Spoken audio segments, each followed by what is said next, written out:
Unlikely spot for the culmination of an undertaking that'll mark the ending of the Old West and the beginning of the New. But they have come, the famous and the unknown, the wealthy and the poor, the laborer and his boss, the Chinese from the West and the Irish from the East, mingling with the local residents in a strange communion. The gathering is both festive and anxious, awaiting that moment of miracle when a common railroad spike, driven into an ordinary railroad tie, will link a continent. A gentle breeze is blowing under an almost cloudless sky. The thermometer on the shaded side of the Central Pacific Telegraph car registered 69 degrees. Above the babble of voices could be heard the soft hissing of the steam locomotives, which herald the beginning of a new era. A polished tie of laurelwood has been placed in its ceremonial position by the construction superintendents of both railroads. And then Edgar Mills, a wealthy banker and friend of the Central Pacific Railroad officials, steps forward and signals for silence. And so a nation, as well as you spectators gathered here, awaits as the drama of men's hopes and prayers and dreams begin to unfold on this 10th day of May, 1869. And you were here. Yes, thank you. Promontory, Utah to the country. Bulletin, keep quiet. When the last spike is driven, we will say done. Ladies and gentlemen, in behalf of the world's greatest railroad companies, the Central Pacific of Sacramento, Yes. and the Union Pacific of Omaha, That's right. I bid you welcome. Good to be here. Good to be here. We are met this day to celebrate the completion of a remarkable example of the vision, determination, and the labor of thousands of men in a union, which this day shall be consummated forever. We're assembled at Promontory Summit of the Utah Territory to link Europe and Asia with a new route of travel and commerce, and to join the raw riches of the American West with the finished goods of the industrial East. And yet we have met with some mixed emotions. Certainly with joy that in a common cause and a united effort, the brains, the muscle, and the sweat of thousands of men have united under the guidance of Almighty God. But it is with profound sorrow that we remember and we pay homage to the hundreds of our comrades who in the construction of this railroad gave their lives so that we may stand here one with another and share this sacred occasion.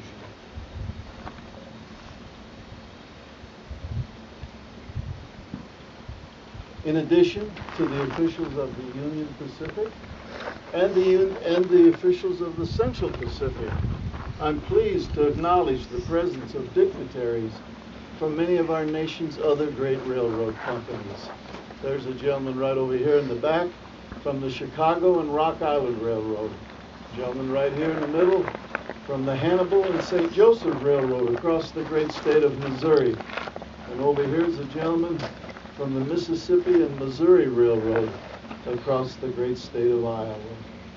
We're also pleased to have newspaper reporters, journalists from many of our nation's great cities.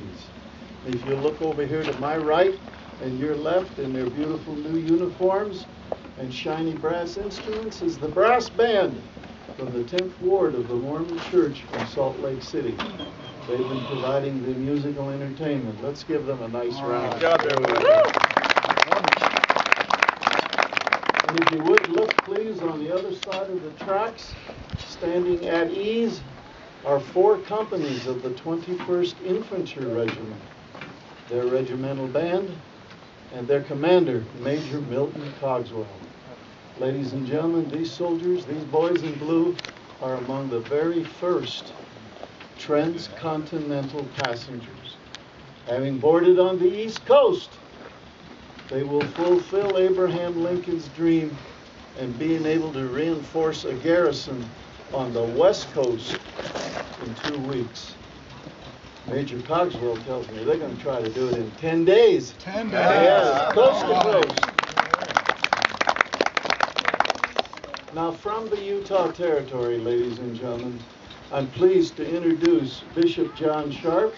Bishop John Sharp is representing the prophet Brigham Young. Bishop. Oh, I see he brought a couple of his wives with him. Yeah. Very good. And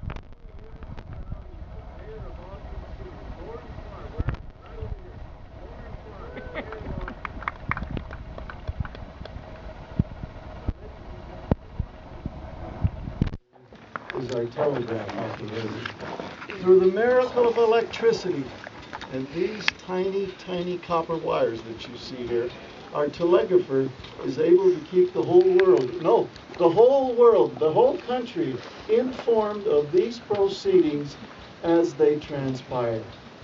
Someday we'll call that live coverage. Yes. Please welcome Mr. W.A. Schilling. Mr. Schilling is the chief telegrapher from the Oregon Western Union Office. Mr. Schilling. And now at last, to unite us in prayer, I'd like to introduce a man who's traveled many weary miles to be with us today, the Reverend John Todd of Pittsfield, Massachusetts. Reverend Todd. Bulletin, almost ready. Hats off. Prayer.